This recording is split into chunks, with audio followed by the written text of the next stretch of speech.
Kinetic Tremors is a perk that reads sustained kinetic damage to a target emits a shockwave that damages any nearby target. And as the name implied, this is a kinetic specific perk only available on kinetic weapons. The hits required depend on the archetype of the weapon. Scout rifles take 6 hits, while pulse rifles and sidearms take 12 hits instead. And since the perk only allows you to stack these hits on one target, hitting a different target will not carry the amount of hits you applied on the initial target. There's also a slight cooldown upon activating the perk before you can stack up the hits again.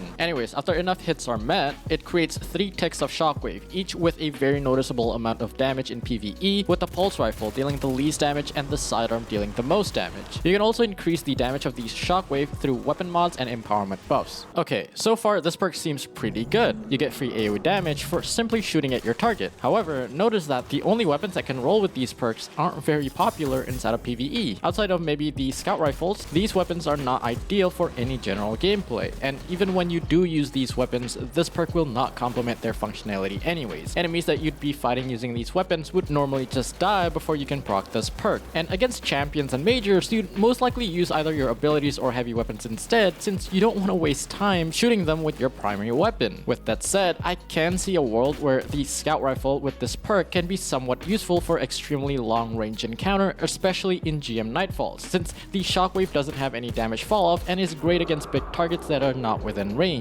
However, you typically only want to do this if you're soloing a Nightfall or is in a fire team but want to take it very safe and slow. Now, I'm not saying that the other 2 guns are useless, but I just find it harder to justify using primary weapons in PvE, especially when you can use 2 special weapons to gain more ammo drops. So if I'm not using something like an SMG or a bow instead, then I need the weapon to have a unique function that no other weapons can do. Not to mention that it's much easier to stun champions without the help of artifact mods, especially with perks such as Chill Clip. And I know that these primary weapons will get a PvE damage buff later in Season 21, which is great for the weapon themselves, but that doesn't really do anything to help this perk on these weapons. You're still going to kill red bar ads faster before you can proc the perk, and you're still going to use your abilities, heavy or special weapons to kill healthier targets. Okay, so what about PvP? What I found out is that the requirement to activate the perk stays the same, and since most of these weapons can kill guardians in fewer shots than the requirement for the perk, you will most likely never be able to activate the perk. Even when you do manage to activate the perk, it only does around 63 damage in total with 21 damage per tick, and that's only if the target stays completely still, since the shockwave doesn't actually follow the target around.